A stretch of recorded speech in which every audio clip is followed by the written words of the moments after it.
क्रांतिकारी चळवळी। आज मी तुम्हाला जिजाऊ बोलते ही एक पात्री नाटक सादर करत आहे। जिने जन्म दिला शिवबाला धन्य ती माऊली, जिने जन्म दिला शिवबाला धन्य ती माऊली, नाव तिचे जिजाऊ शहाजीराजांची सावली, नाव तिचे जिजाऊ शहाजीराजांची सावली। वाघिणीचं काळीज तिचं वाघ तिच्या पोटी, वाघिणीचं काळीज तिचं वाघ तिच्या पोटी, स्वराज्याचा ध्यास म्हणी जगदंब जगदंब तिच्या ओटी, स्वराज्याचा ध्यास म्हणी जगदंब जगदंब तिच्या ओटी। हिंदवी स्वराज्याचा पताका, हिंदवी स्वराज्याचा पताका नभी अभिमानाने डुलते, लक्ष देऊन ऐका, हो मी जिजाऊ बोलते, हो मी जिजाऊ बोलते। जाधवांच्या घरी आमचा जन्म झाला, तेव्हा दारादारात रांगोळ्या काढल्या गेल्या, तोरणे लावली गेली, हत्तीवरून साखर वाटण्यात आली, किती होता आनंद, आणि आमचे नाव ठेवले जिजाऊ। आमचं बलपण असतात सरदारांच्या वर्दळी, जनतेचे प्रश्न, तलवारीचा खणखणाट, सरदारांची घोडदौड यामध्ये गेले होते। आमच्या आईच्या इच्छेखातर आम्ही 6 भाषा शिकलो, तसेच तलवारबाजी आणि घोडेस्वारीही शिकलो। जेव्हा आम्ही तलवार हातात घ्यायचो तेव्हाच आमचे वडील म्हणजेच आबा म्हणायचे रणचंडिका, ते ऐकत तसं आम्हाला हायचं वाटायचं। आम्ही पहाटे पहाटे रपेट मारायला जायचो, तेव्हा गावाकुसातल्या काही बायका कौतुकाने पाहायच्या, तर काही बायका नाचही मुरडायच्या। काही बायका म्हणायचं कसं होणार या मुलीचं, पण आम्ही निश्चय केला होता की स्वतःबरोबर दुसऱ्याचंही रक्षण करायला यायला पाहिजे। शहाजीराजांशी आमचा विवाह झाला, शिवाजीराजे हे आमचे धाकटे रत्न। अतिशय कठीण परिस्थितीत आम्ही त्यांना घडवले।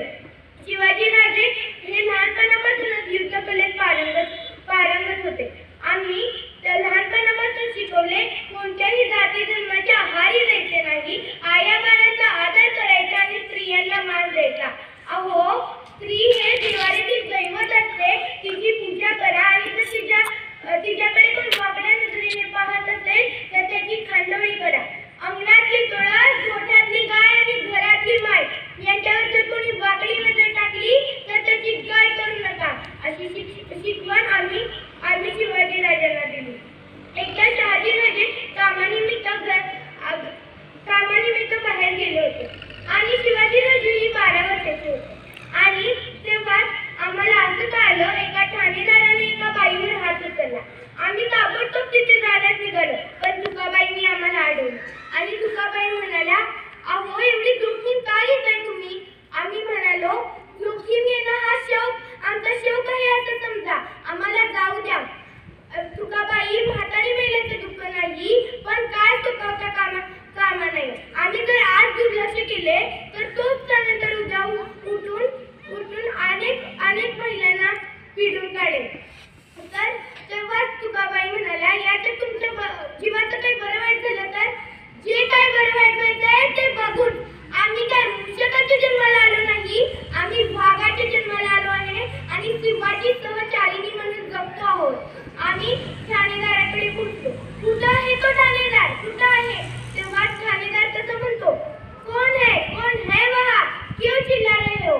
तेव्हाच आमच्यातला एक सरदार म्हणाला, हिंदवी स्वराज्याची माता राजमाता जिजाऊ आल्या आहे, बाहेर निघ। तर ठाणेदार तसं म्हणतो, कौन सी राणी साहेबा, इनके राजा साहब तो भाग गए, तो उंचीच्या अवकाश आम्हाला आला राग, घेतली तलवार आणि दिली त्याच्या नरडावर ठेवून आणि म्हणालो, हिंदवी स्वराज्यात सर्व आयाबाया आमच्या मुली आहेत, जीना चाहते हो तो छोड़ दो। तर ठाणेदार म्हणतो, चोखन खान छोड़ दो, चोखन खान छोड़ दो। ही मराठ्यांमध्ये जसे रणमर्द आहेत तशा रणमर्दिनी सुद्धा आहेत, ज्यांच्या समशेरी मुघलांचे रक्त लागल्याशिवाय ज्ञात होणार नाही। मराठ्यांच्या मुलींना जशा फुगडी खेळता येते त्याच हाताने गर्दनी छाटता येते। आम्ही त्या बाईला वाचवले। अहो, जर आता भ्रष्टाचार अत्याचार बंद झाला तरच आम्ही आमची शिकवण अशी मानू। जेव्हा पतंग दिव्यावर झेपवतो तेव्हा त्याला वाटते की दिवा विझून जाईल, पण दिवा विझत नाही, जळतो तो पतंग।